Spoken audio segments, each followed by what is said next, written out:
Sitting chief minister को एक कथित शराब घोटाले के मामले में गिरफ्तार किया है। भाजपा का कहना है केजरीवाल ने शराब घोटाला किया, गिरफ्तारी तो तय थी, जबकि विपक्ष कह रहा है कि चुनाव से ठीक पहले जो गिरफ्तारी की है केजरीवाल की वो मोदी जी ने करवाई है और बहुत बड़ी गलती कर दी है करके। आपको क्या लग रहा है? एक्चुअली सर देखिए, गलती तो करी है, अब उसको भरपाई नहीं कर पा रहे कि किस तरीके से उसको डिफेंड करें, क्योंकि कोई घोटाला तो है ही नहीं, कुछ ना सबूत दे पा रहे, ना कोर्ट में दे पा रहे, ना ही अपने पब्लिक को शो ऑफ कर पा रहे, कुछ भी नहीं है। चुनाव बस इस चुनाव के लिए अरविंद जी को कैंपेन से, सिटिंग चीफ मिनिस्टर को कैंपेन से हटाने के लिए बस यही स्ट्रेटेजी है और ये डेफिनेटली इनके खिलाफ जा रही है। तो अब इसको किस तरीके से, मतलब वो होते हैं ना खाए जाना ना उगाले जा रहा, वो अब इनके लिए हो गया है। और definitely India will vote for India alliance, ये तो है। और सबसे बड़ी बात ये है कि जो इस गवर्नमेंट ने, सिटिंग गवर्नमेंट ने सब चीज़ बेच दी एक ही आदमी को, कोल, पोर्ट, एयरपोर्ट, रेल, सब कुछ। तो ये हम कोशिश करेंगे, इस बार यूथ की भी जिम्मेदारी है कि इस चीज़ों को सब कुछ देख के वो अपना वोट करे। और व्हाट्सएप यूनिवर्सिटी की जो पोल इस बार खुली है, इवन कल गलगोटिया यूनिवर्सिटी के कुछ छात्र वहाँ पे गए थे कांग्रेस ऑफिस पे, उनका पूरा एक्सपोज हो गया। एक जर्नलिस्ट ने उनसे पूछ लिया तो दे कांट इवन अंडरस्टूड कि क्या हम किस लिए आए हैं, इनको पता ही नहीं है, कुछ भी नहीं है। So India will vote for India alliance. Bhajpa पूरे देश में 400 पार का नारा लगा रही है, दिल्ली में भी कह रही है कि 7 पार जाएगी इस बार, तीसरी बार भी 7 पार होने वाली है। केजरीवाल की गिरफ्तारी का कुछ फर्क नहीं पड़ेगा। दूसरी तरफ आम आदमी पार्टी ने कैंपेन लॉन्च किया है, नारा दिया है कि दिल्ली की जनता जेल का जवाब वोट से देगी।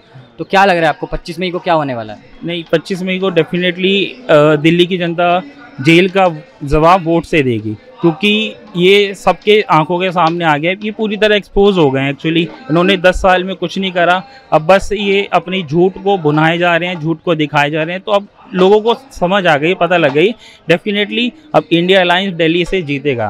कि यही गलती अंग्रेजों ने भी की थी, भगत सिंह को गिरफ्तार करके उनको फांसी पे चढ़ा के। लेकिन वो ये भूल गए थे कि भगत सिंह के विचार आज एक एक नौजवान के सीने में धड़कन बन के धड़क रहे हैं।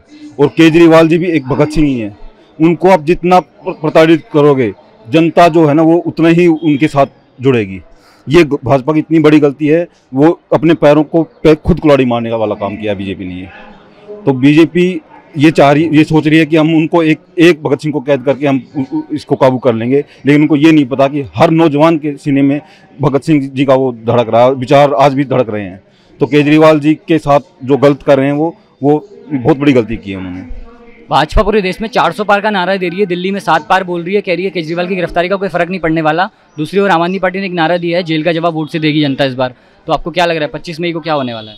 देखिए, ऐसा है, मैं हरियाणा का निवासी हूँ। तो हरियाणा में 70 पार निकले, क्या 40 पार भी वो जोड़ तोड़ के बनाने पड़े।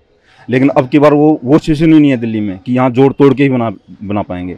तो नारा देने से ही अगर सब कुछ हो जाता तो मैं भी अपनी एक पार्टी बनाता, एक नारा देता और हो जाता सब कुछ। नारा देना तो एक अपने हाथ की बात है ना। अब 400 पार क्यों, 500 पार का दे देते। अगर नारा देने से ही सरकार आती है तो 500 पार का क्यों नहीं दिया? नारा देना अपने हाथ का खेल है। कुछ भी नारा देते हो, वो अब की बार बिल्कुल पूरी तरह फेल हो चुके हैं मोदी। और उनकी जो हड़बड़ाहट है, जो उनका फ्रस्ट्रेशन है, वो साफ साफ उनके भाषणों में दिख रही है। ये चुरा ले जाएंगे, वो छीन ले जाएंगे। अपना जो 10 साल का कार्यकाल है उसके कोई काम तो गिनवाओ यार। चुनाव के आते ही उन्होंने ये सारी कार्रवाई स्टार्ट कर दी, तो इसमें कहीं ना कहीं तो कुछ गोलमाल है। जाहिर सी बात है, कोई प्रूफ नहीं है, कुछ साक्ष्य प्राप्त हुए नहीं हैं, उसके निराधार ही उन्होंने जो है उठा के जेल में डालना था। क्योंकि उनका जो भाषण, जो उनको पब्लिक को अट्रैक्ट करने की अपनी शक्ति और जो उनका बोलने का एक पढ़ा लिखा जो सलीका है, वो पब्लिक में दिखाई भी देता है।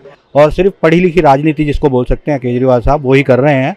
और जिसके की कारण कहीं ना कहीं एक डर, जो भय है, क्योंकि अभी वर्तमान में कोई नेता इस तरह का है नहीं जो मोदी जी को टक्कर दे। और टक्कर भी वैसी नहीं है, विचारों की टक्कर जिसको बोलते हैं। वो तो सिर्फ राम के नाम पे और अपने जुमलेबाजी के आधार पे जो है भाषण है उनके। बाकी कहीं मीटिंग करने, आज तक उन्होंने कोई मीटिंग नहीं करी, प्रेस के साथ नहीं करी या आम पब्लिक में नहीं की, क्योंकि सवाल पूछे जाएंगे। अगर सवाल पूछे जाएंगे तो जाहिर सी बात है उन पर जवाब बनेगा नहीं। तो अनपढ़ प्रधानमंत्री मेरे देश का, मुझे बड़ा अफसोस है कि मेरे देश का प्रधानमंत्री बड़ा अनपढ़ और जाहिल गवार, जिसको मैं बोलूँगा, मैं वही बोलूँगा उसको। आप जो वोट दोगे उसका जवाब आप इसी आधार पे दे सकते हैं कि आप अपना वोट केजरीवाल साहब को दें, जो कि बहुत मूल्यवान है।